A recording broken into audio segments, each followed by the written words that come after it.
evening and welcome to tonight's show from DJ and TV, Disc Jockey News TV.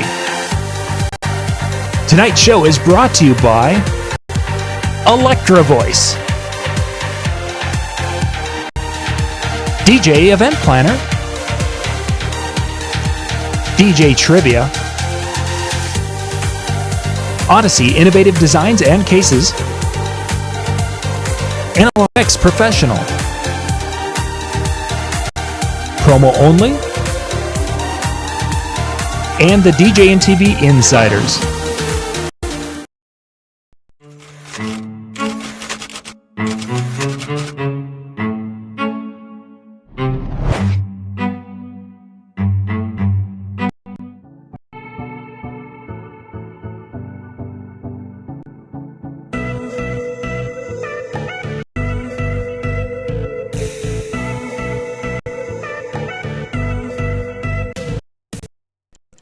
Good evening and welcome to our second show here on DJ and TV on Wednesday night. I'm John Young, your host, and tonight we're going to be talking to a gentleman from, well, a little bit farther north than me, but not by much. But from the beautiful city of Duluth, Minnesota, Dean Carlson. Good evening, Dean. Hey, John. How are you doing tonight? I'm doing well, doing very, very well. Yeah, you really Fantastic. aren't that farther north of me. We might be pretty close. A little bit. Equator-wise. We're not Ben Stowe north. I mean, that's like... No, definitely not Ben Stowe north. That's way up there, man. Way up there. I don't live in an igloo, so... Exactly. And Ben does. Shh. We weren't supposed to talk about that. I didn't mean to let that out. So tonight, we're going to be talking wedding side and dealing with the creativity in your clients. This is a great topic right now because, yes, we are stuck at home, but I have got more couples that are calling and wanting to plan, wanting to ask questions about sales and such, but they're wanting to just really dig into their fall weddings, which seems to be kind of where most of them are feeling confident and such. And adding some creativity to their event is certainly something. And you're going to kind of dig into that a little bit for us tonight. Absolutely, yeah. I for a long time I worked at a large multi-app company, and we were very stuck in a very similar pattern because we only hired DJs that would work for 2 to 3 years, right? Right. Yeah. And as I started to grow as a DJ, the things that I was able to provide for my clients also started to grow, and I began to get really creative with them, and so that company was now holding me back, which eventually led to me opening up my own company, and then getting into that aspect that I really enjoy, which is being creative with clients. In fact, if I was going to say one of the reasons why I'm still DJing after 35 years, it's the creative aspect that I get to do with my clients now. Music, like I said before, it comes and goes. Right. I still love to mix music and stuff. Don't get me wrong. But I really love the creative aspect of weddings. I really do. This is actually a question I asked Jordan last night or the night before, whatever, I don't know, the week's blend, was what's that part that is fulfilling? So describe a super fulfilling moment for Dean Carlson before we jump into the show. So that'll help, I think, put people into a better perspective of why this is such an important thing to you. Okay. So I love to pull off the things that people don't normally do. So if I can come up with something creative that's like never been done at a wedding before, or maybe take a new spin on it, and then I pull it off, because a lot of the stuff that I create, sometimes I have no idea how to do it when I create it. So I have to not only get to the creative part, but then I have to actually create that part of it and make it workable before the wedding happens overall, which is where we're at right now and what you talked about when we first started. What a great time right now while we're all cooped up at home, and another thing I was going to mention later, but I'll just mention it now. One of my ideas about the coronavirus is make sure that you're paying extra attention to your clients at this point, extra phone calls, extra attention and stuff. Here's where you can really get into it with them and really start talking, the fun things. Get them excited about their day again, because right now they're not feeling excited. They're worried, especially May weddings, which a lot of mine have already started to, move out. Mm-hmm. July weddings, which are in that, undetermined area at this point, June, July. You can really start getting them juiced up about that right this second. And of course, August on and stuff like that. So, yeah. And really, I think just having that communication right now, because obviously you said there was that uneasiness that's there, but just the side of it that no matter what happens, you're going to still be able to create something and have a beautiful moment. And Yeah. it might be changed from what they're wanting to do, but that's okay. And Absolutely, the first thing that you need to do when you're talking about getting creative with the clients is you need to there's a marketing side of that, and I can get to that in a second. But you need to give the clients permission to to at least look at that, overall. So you need to open that door somehow, some way to them. That gives them the idea that, hey, we can explore this idea and see what's available to us overall. And then, of course, you have to give equally, besides giving them the ability to, explore the possibility, you have to give them the absolute authority to say no. So you're going to need to give me an example of that, the permission to explore that possibility. Well, okay. Set stage. When I'm starting to working with planning meetings, for sure, this is exactly where I start with them. I want to give my clients the opportunity to see different things that I've done before. Overall. So I'm going to give them some small ideas, some easy stuff that maybe they've heard of before, overall, kind of ease them into the overall, okay, well, maybe we could do that. And then I'm going to give them some extreme things that I've done overall. And I'm really going to push that limit with them. And it's super necessary to do that. You need to give them something that they go, whoa, I would never do that my way. Mm-hmm. You know what? Because what's happening is they're going to put a limit on what you can do if you don't show them that other people have done something even while they're crazier. But you just have to show them where it fits in and how it doesn't detract from the entire day of the wedding. So let me give you an example of that. Yes, please. Grand March entrances are a fantastic area to be creative with your clients. Mm-hmm. There are typically 3 different kinds of Grand March entrances that we as DJs can do with our clients. There's the basic Bob and Mary coming into high-pitched music. Mm-hmm. Yeah, and everybody does that. It's not super creative, but, it's energetic, and it's what everybody's accustomed to. The second one is what I call custom intros, where you write a story about each person and you do a little write-up, probably personalized music and stuff like that. And I always tell people that they can always fall back, to that option. And it literally is what 95% of my clients do pick overall. Sure. But then there's the one that I like the most, the one that I think sells the most weddings later on, which is the creative Grand March entrances, the ones where you get really out there with them overall. So I was at a client meeting, this probably 8-9 years ago, and the groom's phone rang, and it was the cantina music from Star Wars. And I said, "Oh, you love Star Wars?" And then we nerded out together. I saw Star Wars 47 times in the movie theater when I was a kid. I don't know that I would say that I continued my life to the level Ben has, but I still love Star Wars. Anyways, so we had our nerd moment, and it turned out that his family had turned them down from actually wearing outfits at their wedding. They wanted to be Princess Leia and Luke Skywalker at their wedding. Mom, Dad said, "No, we're paying for this," and no. And the venue that they chose was this swanky venue, up here in Duluth. It was super nice.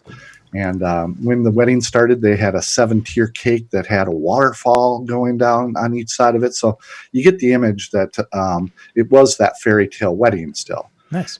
Here I am. I pitch, well, okay, your mom and dad said no to the costumes, but did they say anything else about anywhere else that we might be able to use this? And she said, no. And I said, okay, well, let's explore that. Let's see what we can do with this idea. All right. And see what we come up with. Eventually I came up with, we did the whole word scrolling on the screen with the backstory. And this is before episode 7, 8, and 9 came out. Our backstory was episode 7. There is strife among the wedding party as they are all fighting over who is going to give the toast tonight. That was the premise of the story as it marched up the screen. Uh-huh. And in this room, there were 6 different entrances. I had actually 3 other DJ companies come along with me to do this because they thought it was such a cool idea. They wanted to help out to make it a reality. So I had like microphones and I was queuing doors, and the wedding party was coming in from random doors. Nobody knew where people were coming from. They all had lightsabers. We had light mist in the room. We had lasers going across the ceiling of this whole place. Wow. The wedding party came in the room, and then we introduced the bride and groom, and they came in and did a lightsaber battle with the entire wedding party and killed them all. So there's just dead wedding party all over the place. All over the floor. Yeah, it was epic. And so I give that as an extreme idea. Okay, like, okay, that's over the top. But I also tell them, hey, listen, this was at a wedding that had a 7-tier cake with waterfall. Okay, it was just one moment of the day. The whole wedding wasn't like that. I also utilize things like, you know what? It's not just the bride's day, but it's also the groom's day. So where can we fit him in there? Typically, grooms are going to be a little bit more edgy about things.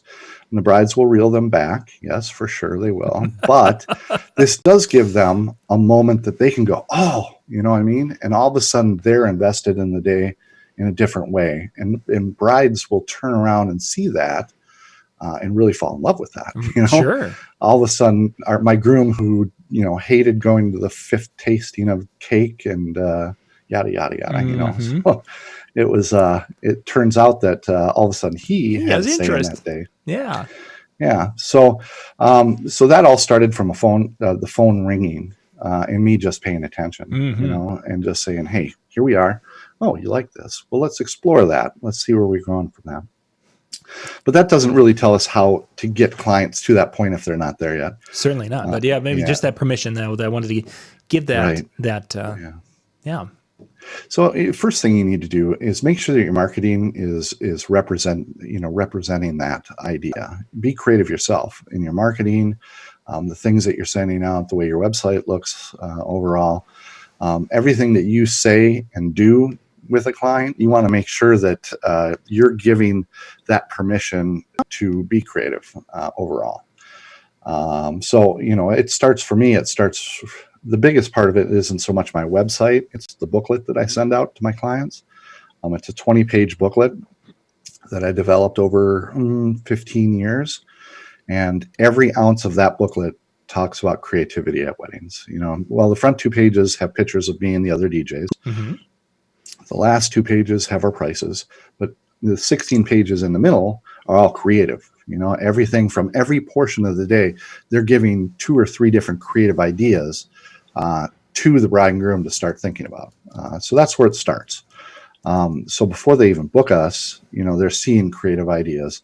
It also helps us stand apart from everybody else. Certainly. Too. I mean, you know, if they're calling the local giant multi-op in town, they do a great job. You know, they have great DJs that work there, but they are, like I said, they're a little bit more limited on the creativity side because of, you know, how their DJs work within the company. Not everybody's as fortunate as Mike Walter and, you know, can have DJs that work for him for 15, 16 years.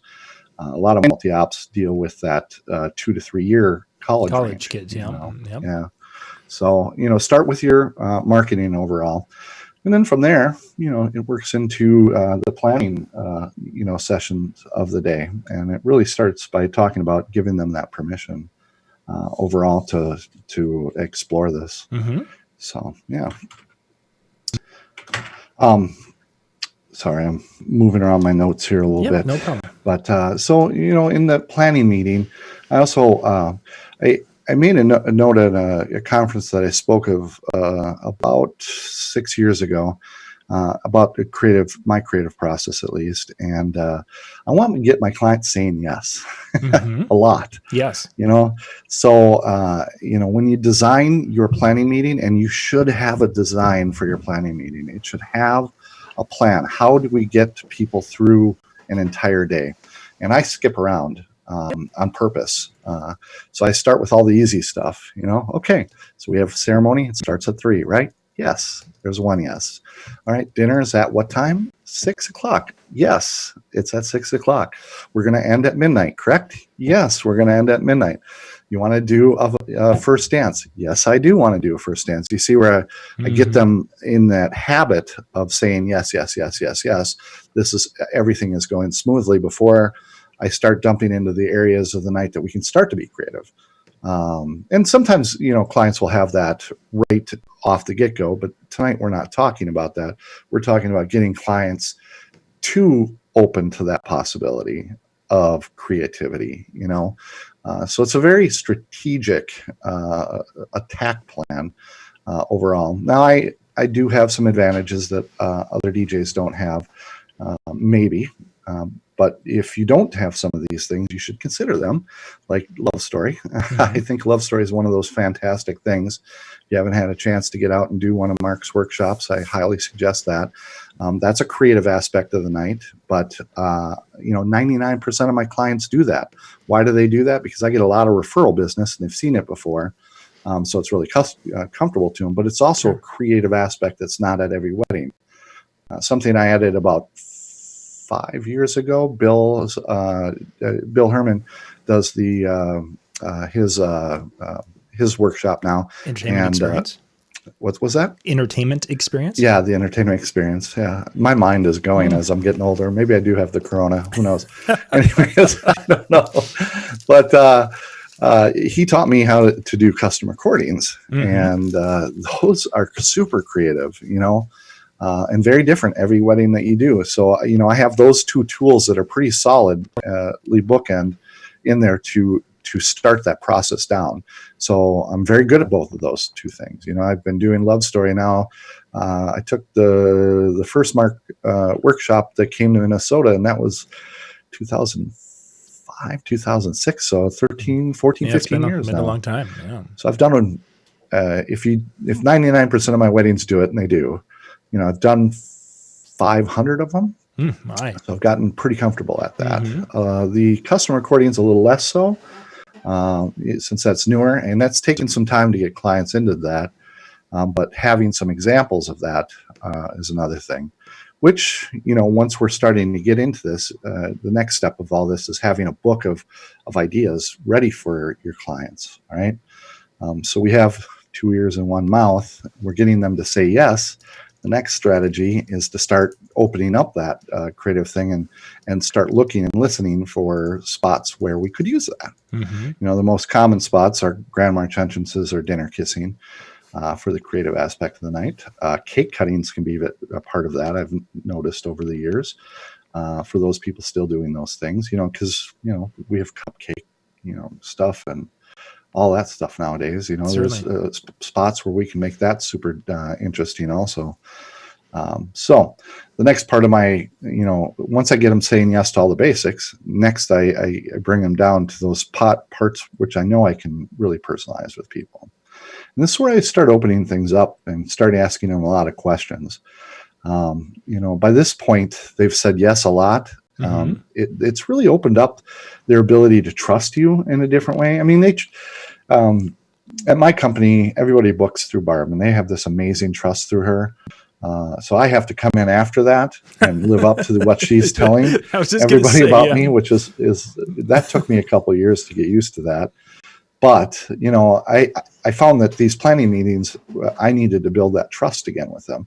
Now, for those of you that do your own sales and such overall, you've already built that trust. Maybe you can start this step a lot earlier. But for me, I have to wait till a little bit later in the planning meeting before I start that step in general, overall. And then I just start asking questions. I mean, I go crazy. I'll ask them everything. I'm going off the wall. So, where'd you go to school? Did you play sports in high school? Where did you hang out? Where have you traveled to? Do you play board games? Do you, anything that I can come up with on the spot to draw information out of them? And what I'm looking for is just ideas. The longer you do this, the quicker those ideas start popping in your head, because you've got some basis to bring things to. But originally, you really have to work at it. You have to think about it. You look at your list and you go, okay, this guy was a Dungeons and Dragons playing person. He likes Hogwarts, and okay, yeah, I can do something with that. And like dinner kissing, we did have somebody that likes Harry Potter, so we did something with Quidditch for dinner kissing. One year Barb did, that worked out extremely well. And it just came from, what books do you read? Sure. So let's put a pause in this. When you're having these conversations and you're asking all these questions, are you notebook and writing Absolutely. things down heavily, Yeah. or Yeah, you could probably. Let's see.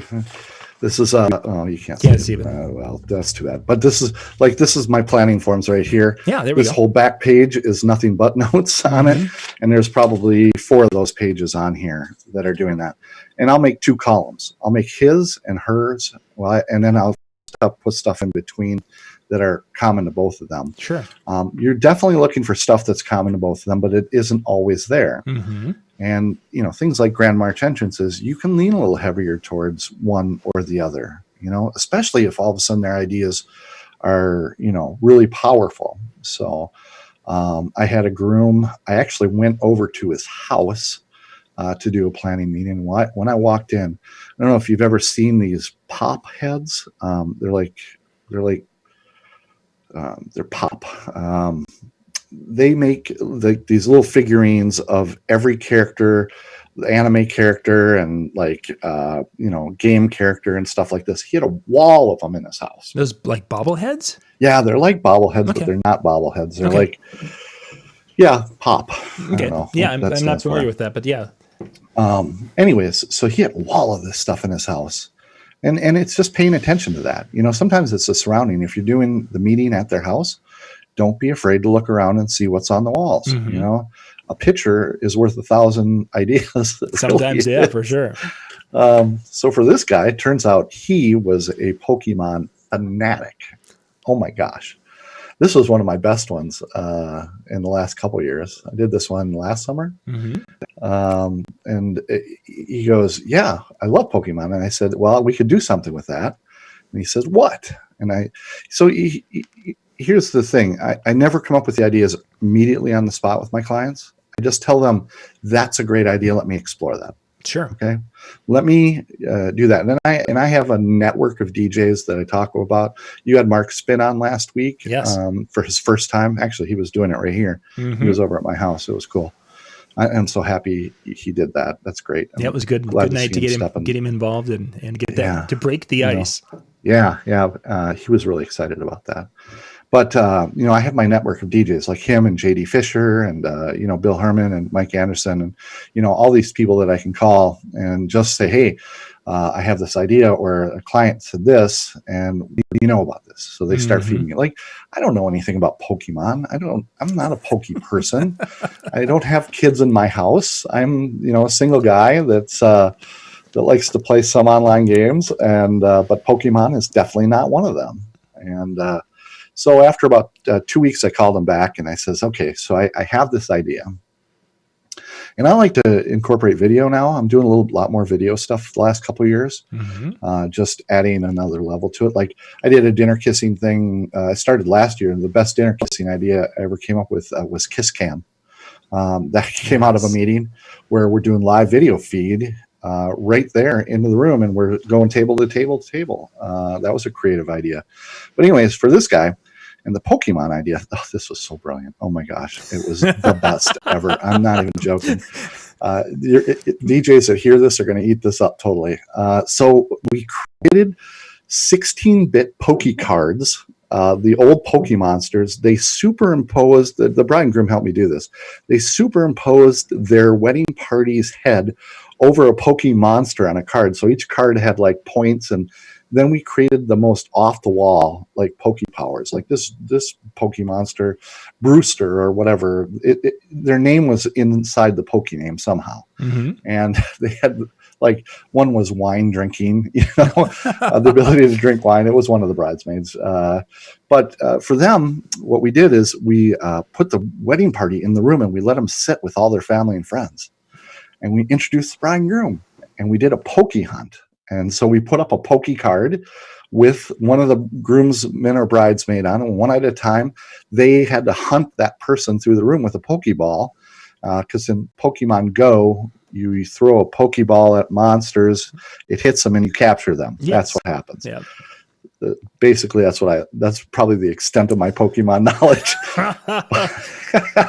But they hunted their wedding party. Now, of course, the wedding party was involved, and we told them not to make it too difficult because of time. But they hit their wedding party with the Pokeball. They went and sat up at the head table. In fact, I shot video of that one. Ended up sending that to the bride and groom last December because she wanted it for Christmas to show once again to all her family that didn't make it to their wedding. Sure. Now, how many people am I going to get referrals from in that family? Yes. Right? And are they going to be more open to the creative ideas? Absolutely. Oh, yeah. Sometimes that's a lot of pressure. Oh, it certainly would be. Yeah. You come up with some of these really wonderful things and you're like, oh man, how am I going to top that? Especially with repeat business. Yes. It's a lot to live up to. That's been my big struggle the last couple of years, is living up to some of the things that I've done Yes. overall. I can see that. Which is, I guess, a good problem to have. Oh, for sure. And that's going to definitely continue to push the creative side, because you're going to be like, okay, so we did this, but now how do we up that game? Right. How do we change this? But then they start at a spot that's open. You know what I mean? They're like, oh, you did this at my cousin's wedding. Okay.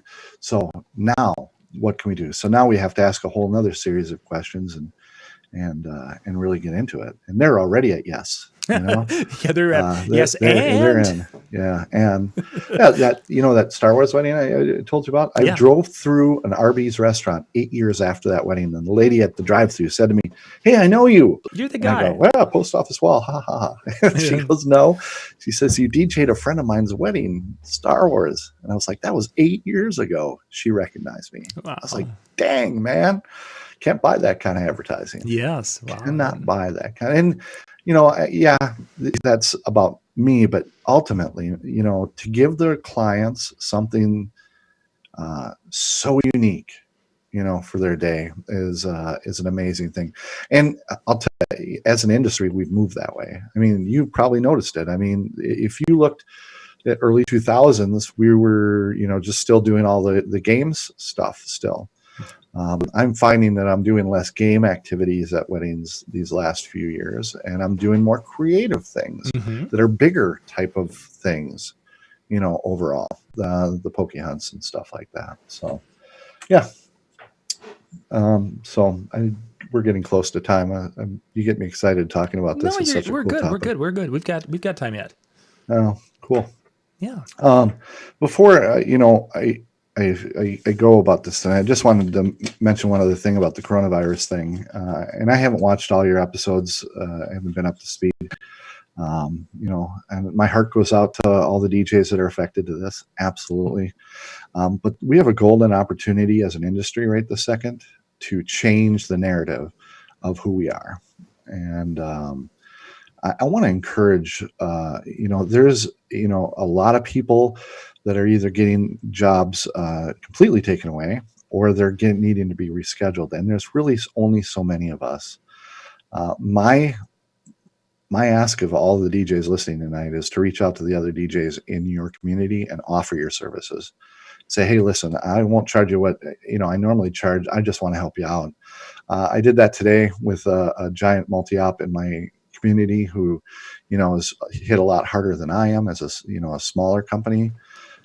He was appreciative to hear from me, overall. And this is a guy that we don't have great chemistry overall, but it's an opportunity to start building some bridges and to really show what it is to be a community of DJs and come together in a way that we've never come together before, because we're going to need it.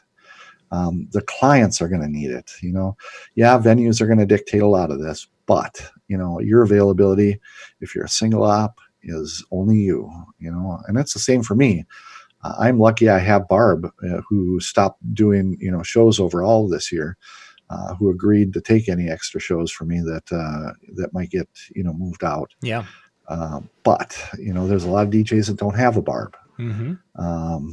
So please do that.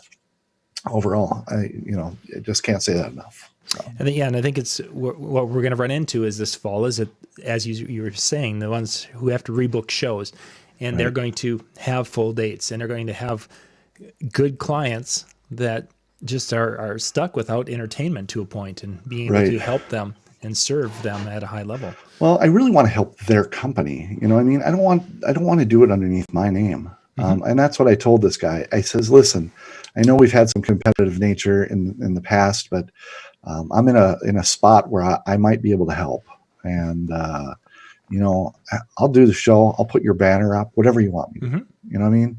I'm not going to pass out my cards. I'm not going to do any of that stuff. Everything is going to be about your company when we do this. Because, if I needed that help, gosh, I would hope somebody would reach out and talk to me that way. Yeah. And I do have that help, JD Fisher, Mark Span. Yeah. You got some folks that work back and forth. I do. So definitely. Yeah. So before we wrap up, let's jump back to the creativity. We're talking to the bride and groom and we're getting them excited. And you kind of almost touched on it a little bit where the mother didn't want the Star Wars costumes. Yeah. What do you, when you run into that parent that is like, oh, and they're not liking the concept, the bride and groom are like, oh my gosh, this is so great. And you're running into a little roadblock from parents. How do you handle situations like that? Well, yeah, you have to know who the buyer is, of course, the decision maker. It's just like when you're making sales. A lot of times it isn't the bride and groom that's putting the money down, right? It is mom or dad. And they do have a say about it. So you may have to go through this whole thing again with them. You know what I mean? Where you may need to sit down and say, listen, here's where we're coming at. Okay. And one of the conversations I have with people is I talk about where we are as a culture, and we are an instant culture.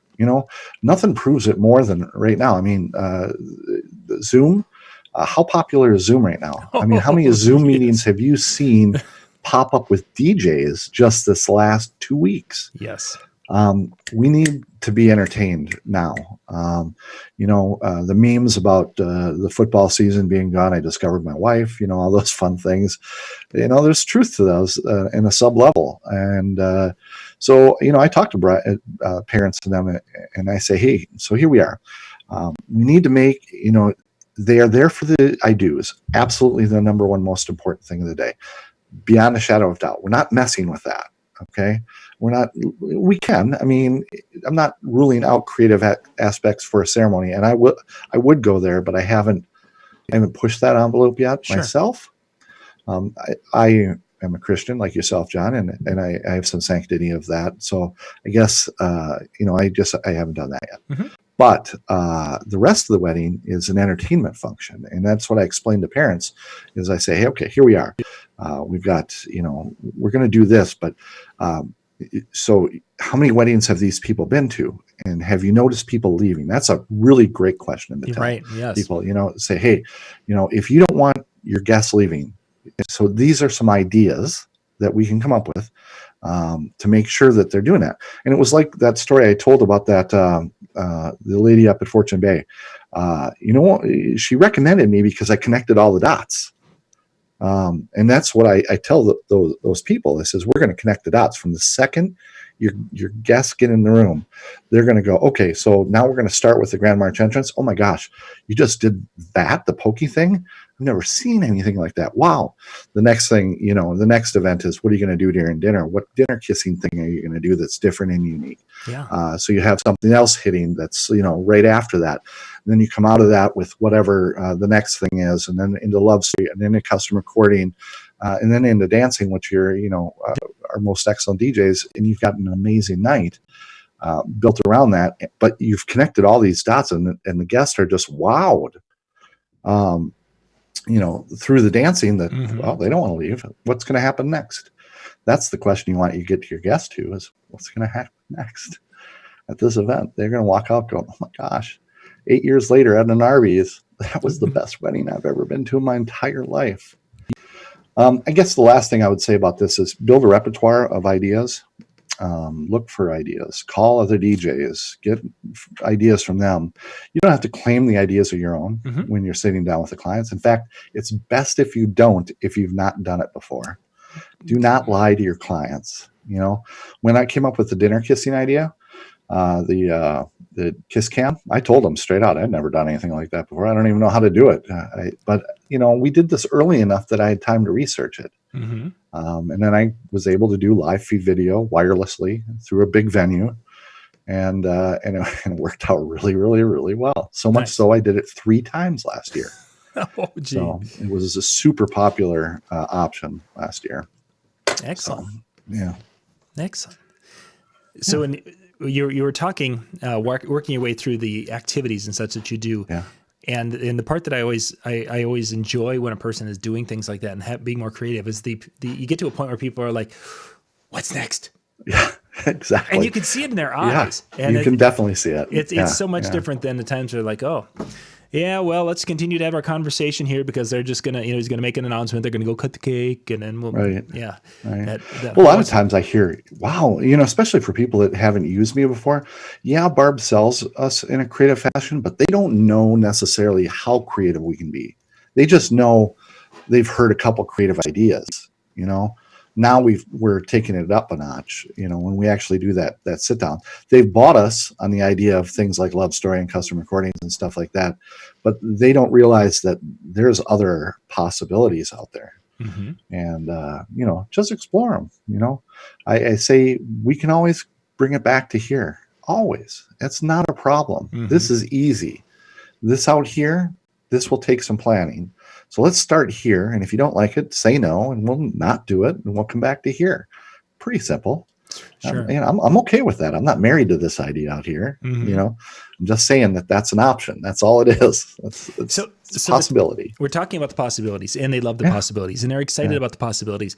Right. And then, as you say, this takes more work out here. Right. And sometimes it becomes that they just get overwhelmed as they get close, and we start talking. Okay, we want to, we'll work on this throughout the process, but how do you handle those situations where they just don't have the time as you get there? Well, a lot of it is my work, and I want to implore that on them, that I'm doing the most work overall on this. I want to make it as easy as possible for them, and I want to put a timetable up with them as early as possible. So typically, this planning meeting that I talk about is typically 4 months out from the wedding. So that's given me a long time. If you're doing this at 30 days, you have no chance. Not a chance at all. No chance. Really, and that's why right now it's such a great time to do this. We've got nothing else to do.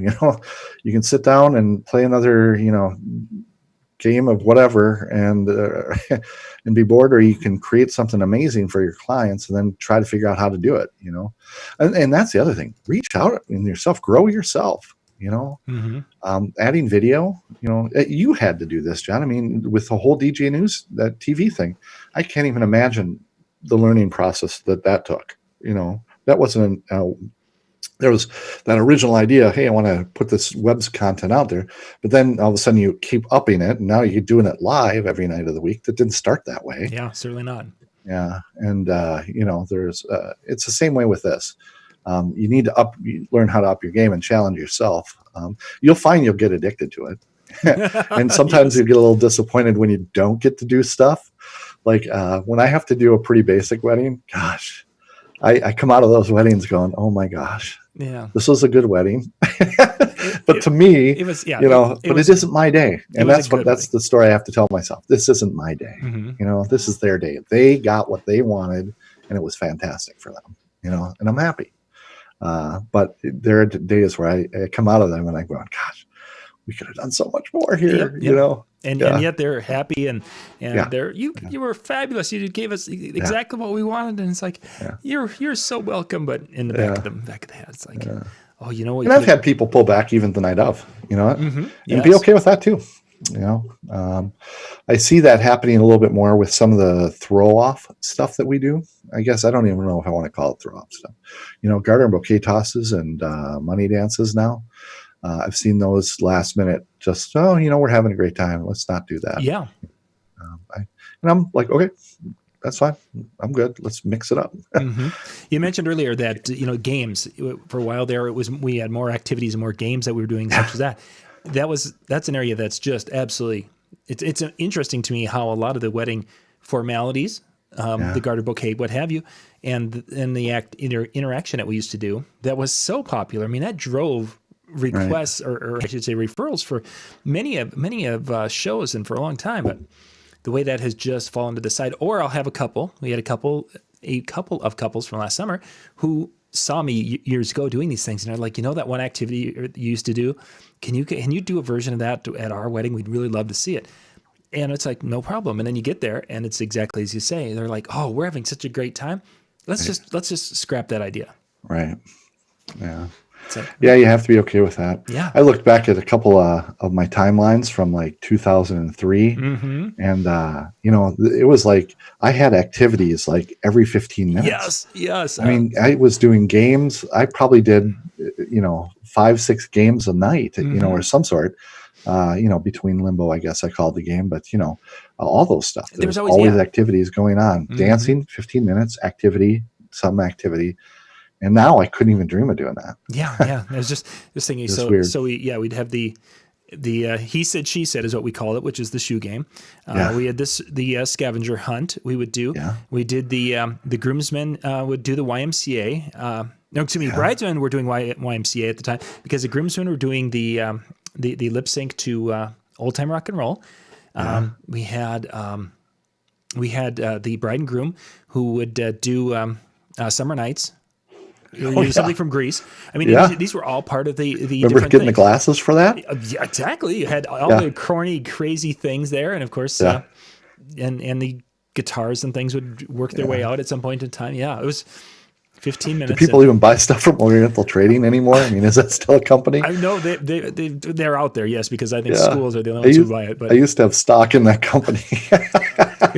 Our friends over at like Rhode Island, they still exist and such, but they sell more things at some of these different trade shows than they do at entertainment trade shows now. Like there was a retail trade show that would have happened in Vegas last week, and they will do tens to hundreds of thousands of dollars worth of business at that show compared to someplace that is based on entertainment because they'll supply those little inflatables that you see at the nickel and dime gift shops when you're traveling. That's where they come from. You know what I was trying to find just about a month and a half ago was one of those roll-up limbo sticks. I can't find it. Rob Peters. I looked everywhere for it. I couldn't find one. Yeah, I can find an inflatable plastic one that I don't like to blow up and unblow up every use. Yeah, but I could not find the roll-up ones, and those were everywhere. $20. Yep. The gentleman actually who is running Photo Booth Expo, he's the guy that started bringing those to different trade shows, Rob Savakis. And really, I didn't know that. Yeah, it was just kind of a little trivia thing there that's kind of how he started at trade shows, was with the limbo poles. But that was amazing, by the way. Oh yeah, fabulous. The Photo Booth Expo. Oh yeah. Holy mackerel, was that the showroom just massive? Yeah, it was. I don't even know how they're going to do both Mobile Beat and that, as far as Expo room. I mean, there was a photo booth in there, photo something or another that, was, I'd never seen a DJ company or a DJ production company even come close to the size of booth that they had. Isn't that something? Yeah, they had. I know. Some massive in there. But yeah, that was a fun event, and looking forward to 2021 with how things will be changing out there and such with the show. Yeah, change is good. It's good to get some things, and thanks to Ryan and them for doing this for so many years. Overall, he did a great job. So but shaking it up is always a good thing too. So 14 Ryan and the crew says 2007 would have been their first year, so that would have been 13. Yeah, 13. Yeah, I remember. I remember when that switched. Mm-hmm. So it was didn't seem like, and on one hand, it doesn't seem like it was that long ago. It doesn't. Then you start looking at it, it's like, that was 13, 14 years ago. Wow. It was, yeah.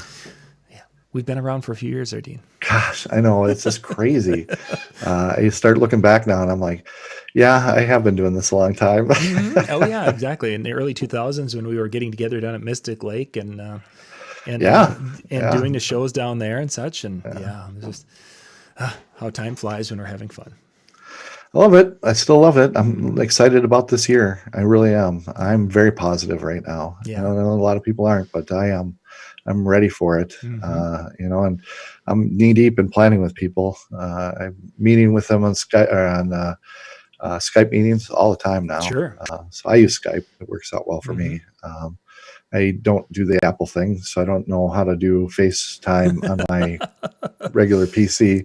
Don't even know if I can, but I've had a few people that want me to. So Yeah, you got to I get may just say, how about Zoom?